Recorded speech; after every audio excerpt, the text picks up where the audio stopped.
Hi, we're going to start off with creation. Creation starts at the beginning of the Bible. It's the book of Genesis, first chapter, first verse. We kick it off straight from the beginning. And we're going to run all the way through that chapter into about the third verse of the second chapter, where God takes a rest. And that's where we're going to take a rest today.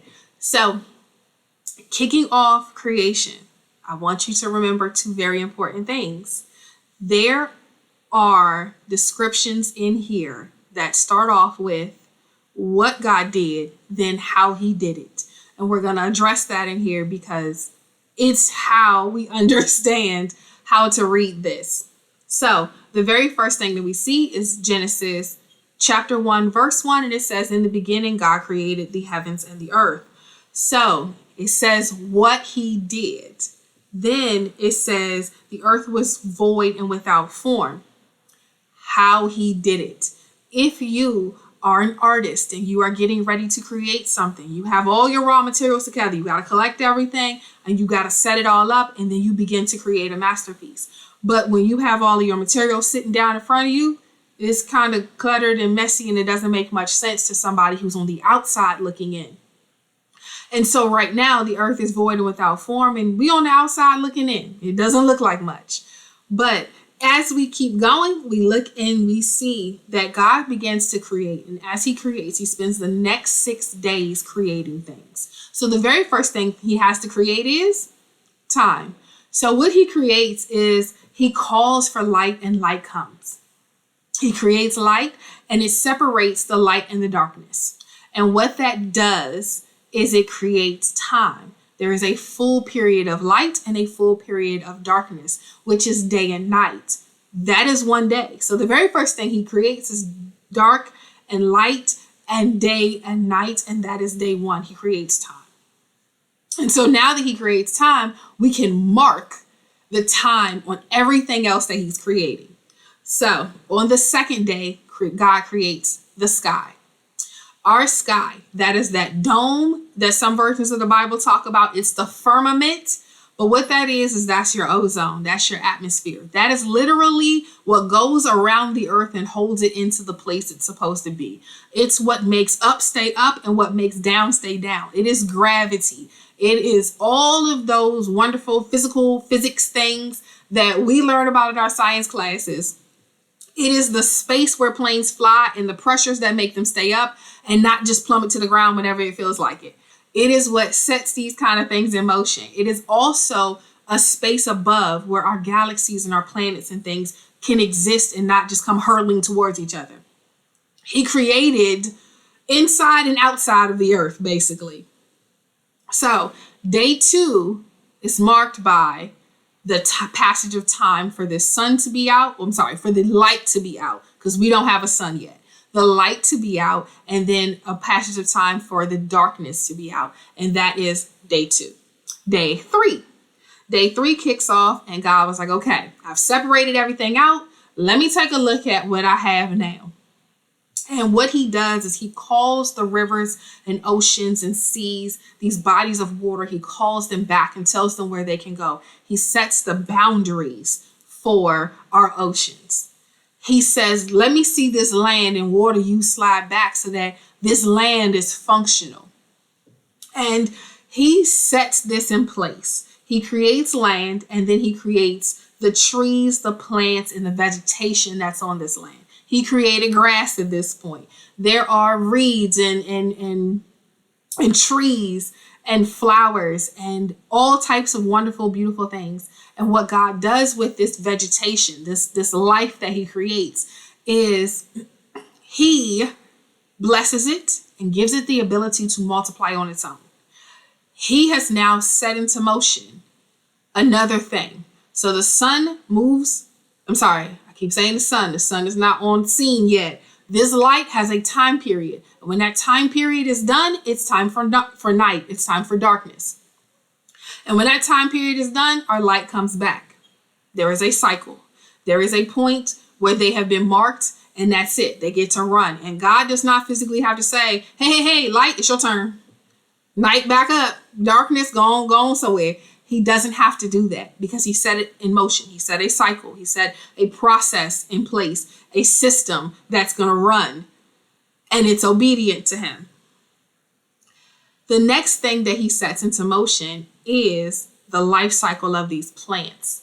They're able to have seed. They can populate, they can grow, they can do whatever it is they want to do all on their own because he set it in motion and it obeys. Day 4.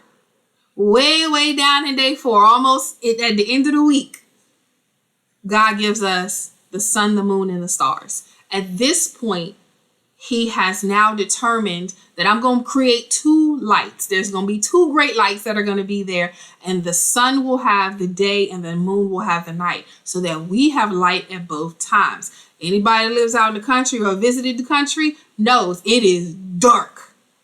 But if you can find the moon, you'll have just enough light to get to where you're going. You have something to follow. You can trace by the moon your path back home.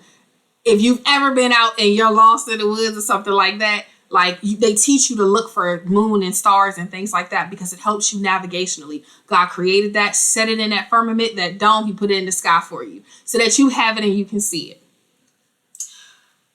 He looks at this and he has this system again. Now they have this alternating pattern. So the sun is with the light and the moon is with the dark. And so he has this alternating pattern. And they are also following the system that God has set into place, and he calls it good.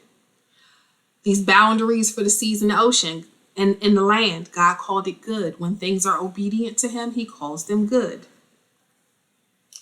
So day 5, because we are rounding out this week. So day 5, God creates sea animals and air animals. The animals that fly in the air above, all your fowl, all your birds, these aviaries. And then you have your sea animals. So these are going to be whales, dolphins, little fish, crawdads, all these little things. God put all that in the ocean at that point. He has prepared, he's allowing the earth to prepare itself for what he's getting ready to do next, but he focused on taking care of the air and the sea animals. So in verse 26, I know I moved through a lot. I've said a lot in this time, and we are going to go to verse 26. And I want to point out this specifically because I was taught incorrectly. And I, in turn, taught people incorrectly for a while. It says, and God said, let us make man in our own image. And I've always been taught that God was addressing the angels in heaven.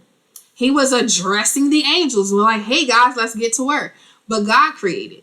It says it in the beginning that God created. So he wasn't asking the angels to help him. He was talking to himself. We understand our God to be a triune being. We understand that Jesus existed even before he was on earth as a person. The same way Jesus is still there, he was there in the beginning. And that Holy Spirit was there in the beginning as well. And he had a conversation with himself. And he said, hey, I feel like we should make some people that look like us. I would like to see my face on the earth. Very much the same way 2 parents get together and they decide, hey, we should make some little people that look like us. God did the same thing. So he decided that he was going to make man in his image, and man as in mankind. He was going to make man in his image, and he was going to give him dominion. So dominion means authority. He was like, I'm going to create a boss that can run this earth that I've created. I'm going to create a boss that's going to be able to manage all of this that I've created. And let me just let him do that. Let me give him some space to just go be great, run free, frolic in the wilderness, have some animal friends, hang out and do great things. And just, so I can go visit my friend at his house. I'm going to make a friend. And so that's what he's doing. And right in verse 27, he says that he made mankind, male and female, and blessed them to multiply. Again, God created another system.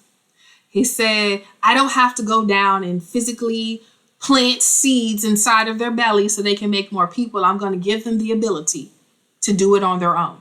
And that's another system that goes into place. And so God blessed him after he made this man, after he made the people.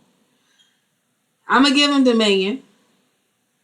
And they're going to be able to eat this vegetation that I've created. Eat these animals that I've created. Because right before he made man, God made the animals of the earth.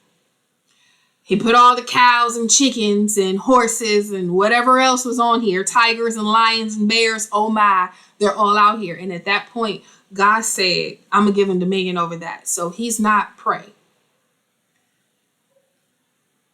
I'm going to give him dominion. You're going to be in charge. You have authority over this. You're now the boss of this place that I've created.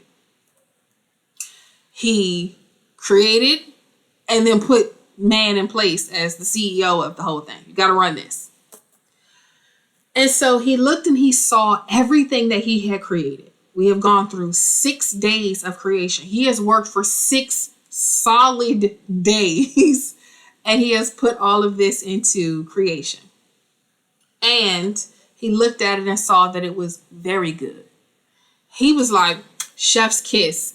Fantastic. I've really done something amazing here, and I can't wait to just sit back and look at it and enjoy it. So it continues into Genesis chapter 2. And in Genesis chapter 2, the first 3 verses, it says that he finished his work and he blessed it. And on that day, he rested. So I always tell my kids when I'm in children's church or working with somebody that God created time. And with that time, he worked for 6 days. And on the 7th day, he created a nap. And so you got to remember to take a nap, because if God rested, you really need to rest. If God rested, you should take a rest. And sometimes we like to push and push and push and keep going because we got to get stuff done and we have goals to accomplish and there's things we want to do. But God understood the value in rest. And God said he made us in his image. And if he felt like he needed a day off, take yourself a day off. You don't have to take them all off, but you can take one. So remember to rest yourself. Remember that God created you so that you would be able to rest. So with that, we're going to wrap up creation. We're going to do a real quick recap of our days. We're going to do a real quick recap, and then we're going to go ahead and shut down for the night. So number 1, God created time. It was light and dark, day and night. Number 2, God created the sky. He created a separation of the waters above and the waters below.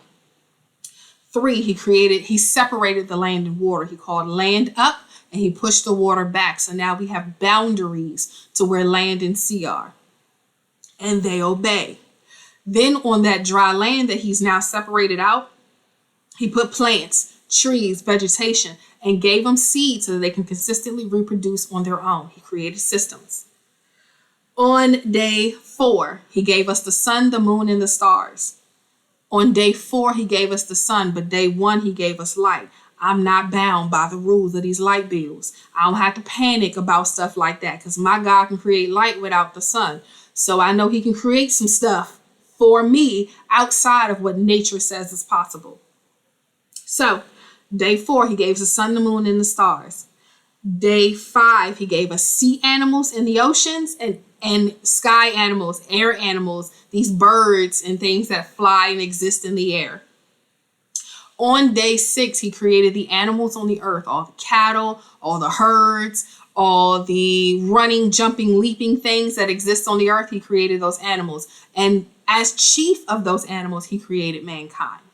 Remember that you have dominion over this earth. God put you in charge. You are the CEO. And then on the 7th day, God blessed it all, said, I did a real good job, and he laid back and took a rest. So he created a nap. And with that, go ahead and take yourself a nap. Y'all have a good time. Bye.